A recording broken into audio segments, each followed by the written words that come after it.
Look at your laptop charger cable. See that bump near the end? Right near the connector, there is a small cylindrical bump. It's a thicker black cylinder most people ignore. Most people guess it's a weight, or strain relief, or a hidden battery. It's none of that. It's a filter for invisible noise, until it fails and everything gets weird. Here's the surprise. A cable isn't just a cable. We imagine wires as pipes for power or data, but modern electronics run on rapid, precisely timed electrical pulses. With fast pulses, a long wire stops acting like a pipe. It starts behaving like an antenna. It catches everything else around it. Your desk is full of radio noise from nearby devices. If that noise travels straight into your equipment, it mixes with the actual data. Your audio develops a faint hiss. Your screen gets faint rolling lines. Your mouse cursor stutters.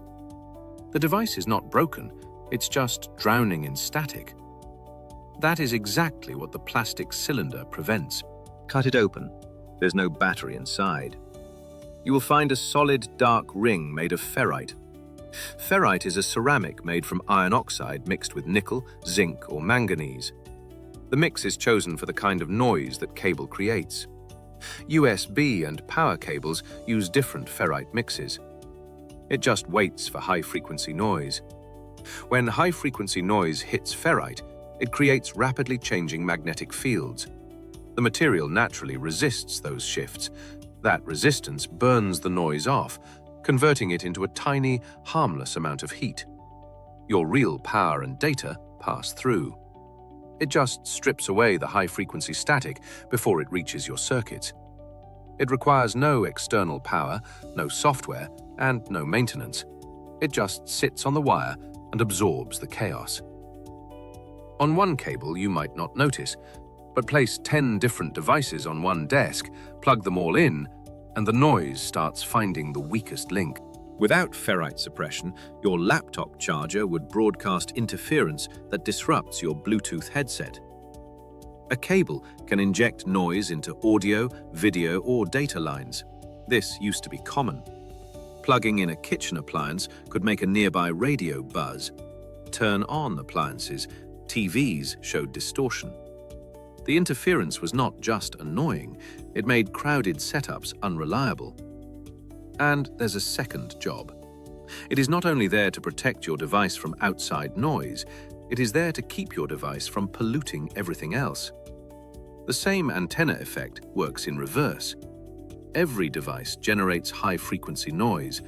Without a filter on the cable, that noise leaks out into your home wiring and into the surrounding space.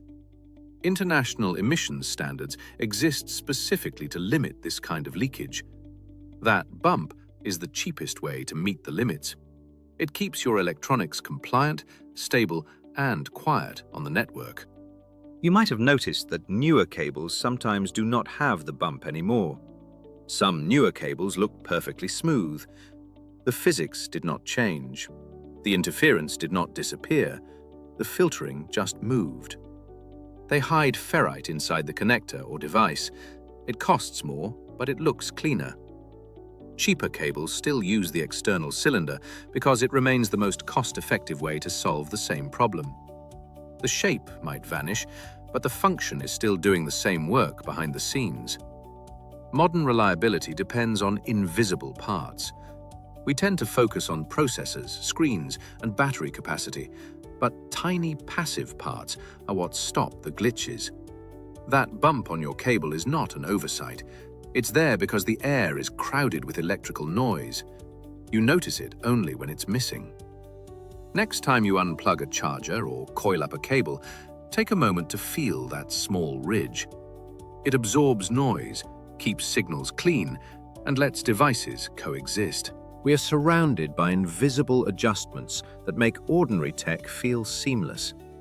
Once you start looking for them, you will notice how many everyday objects are quietly holding back problems you never knew were there.